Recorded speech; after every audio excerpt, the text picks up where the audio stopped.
Atos 5.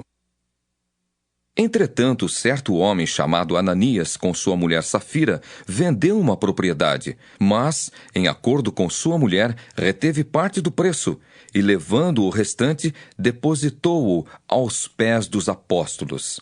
Então disse Pedro: Ananias, por que encheu Satanás teu coração para que mentisses ao Espírito Santo, reservando parte do valor do campo?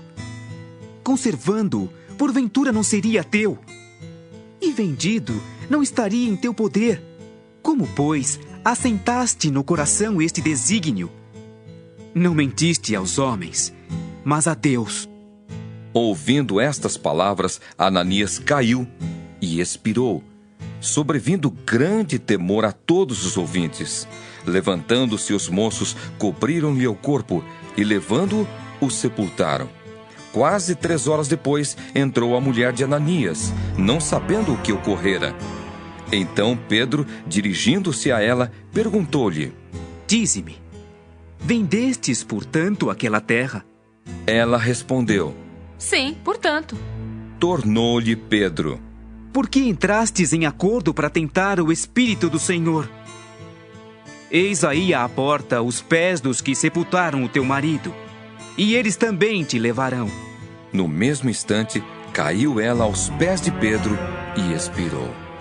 Entrando os moços, acharam-na morta, e levando-a, sepultaram-na junto do marido. E sobreveio grande temor a toda a igreja e a todos quantos ouviram a notícia destes acontecimentos. Muitos sinais e prodígios eram feitos entre o povo pelas mãos dos apóstolos. E costumavam todos reunir-se de comum acordo no pórtico de Salomão. Mas, dos restantes, ninguém ousava juntar-se a eles. Porém, o povo lhes tributava grande admiração. E crescia mais e mais a multidão de crentes, tanto homens como mulheres, agregados ao Senhor, a ponto de levarem os enfermos até pelas ruas e os colocarem sobre leitos e macas, para que, ao passar Pedro, ao menos a sua sombra se projetasse em alguns deles. Afluía também muita gente das cidades vizinhas a Jerusalém, levando doentes e atormentados de espíritos imundos, e todos eram curados. Levantando-se, porém, o sumo sacerdote e todos os que estavam com ele, isto é, a seita dos saduceus, tomaram-se de inveja, prenderam os apóstolos e os recolheram à prisão pública. Mas, de noite, um anjo do Senhor abriu as portas do cárcere e, conduzindo-os para fora, lhes disse: Ide, e apresentando-vos no templo, dizei ao povo todas as palavras desta vida. Tendo ouvido isto, logo ao romper do dia, entraram no templo e ensinavam.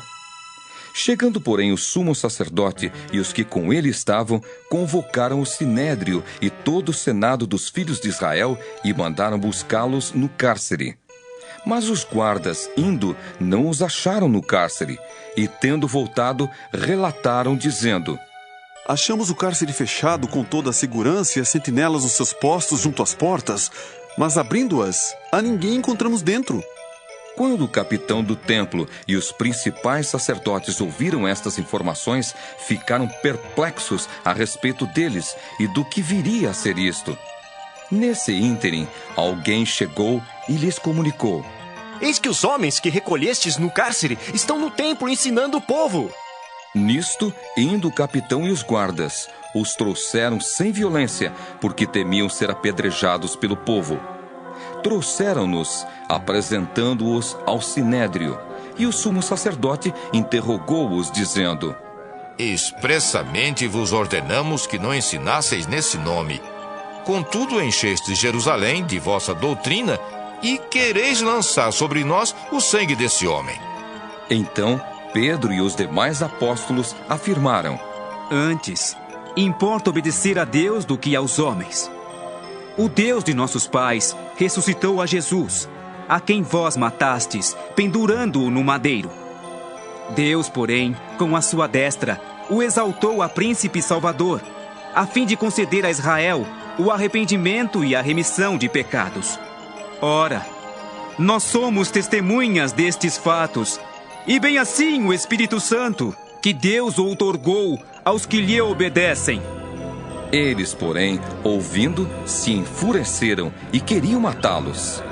Mas, levantando-se no sinédrio um fariseu chamado Gamaliel, mestre da lei, acatado por todo o povo, mandou retirar os homens por um pouco, e lhes disse: Israelitas, atentai bem no que ides fazer a estes homens, porque antes destes dias se levantou Teudas, insinuando ser ele alguma coisa, ao qual se agregaram cerca de 400 homens. Mas ele foi morto, e todos quantos lhe prestavam obediência se dispersaram e deram em nada. Depois desse, levantou-se Judas, o Galileu, nos dias do recenseamento, e levou muitos consigo. Também este pereceu, e todos quantos lhe obedeciam foram dispersos. Agora vos digo: dai de mão a estes homens, deixai-os, porque se este conselho ou esta obra vem de homens, perecerá. Mas, se é de Deus, não podereis destruí-los, para que não sejais porventura achados lutando contra Deus. E concordaram com ele. Chamando os apóstolos, açoitaram-nos e, ordenando-lhes que não falassem em o nome de Jesus, os soltaram. E eles se retiraram do sinédrio, regozijando-se por terem sido considerados dignos de sofrer afrontas por esse nome.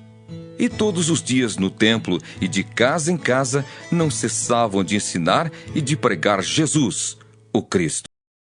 Atos 6. Ora, naqueles dias, multiplicando-se o número dos discípulos, houve murmuração dos helenistas contra os hebreus, porque as viúvas deles estavam sendo esquecidas na distribuição diária. Então, os 12 convocaram a comunidade dos discípulos e disseram: Não é razoável que nós abandonemos a palavra de Deus para servir às mesas.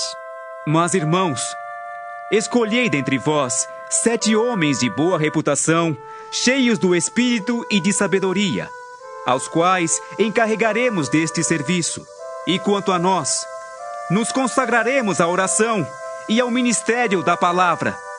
O parecer agradou a toda a comunidade, e elegeram Estevão, homem cheio de fé e do Espírito Santo, Filipe, Prócoro, Nicanor, Timão, Pármenas e Nicolau, prosélito de Antioquia. Apresentaram-nos perante os apóstolos, e estes, orando, lhes impuseram as mãos. Crescia a palavra de Deus, e em Jerusalém se multiplicava o número dos discípulos. Também muitíssimos sacerdotes obedeciam à fé. Estevão, cheio de graça e poder, fazia prodígios e grandes sinais entre o povo. Levantaram-se, porém, alguns dos que eram da sinagoga chamada dos libertos, dos sirineus, dos alexandrinos e dos da Cilícia e Ásia, e discutiam com Estevão. E não podiam resistir à sabedoria e ao espírito pelo qual ele falava. Então subornaram homens que dissessem: Temos ouvido este homem proferir blasfêmias contra Moisés e contra Deus. Sublevaram o povo, os anciãos e os escribas, e investindo o arrebataram, levando-o ao sinédrio. Apresentaram testemunhas falsas que depuseram: Este homem não cessa de falar contra o lugar santo e contra a lei. Porque o temos ouvido dizer que esse Jesus, o Nazareno, destruirá este lugar e mudará os costumes que Moisés nos deu.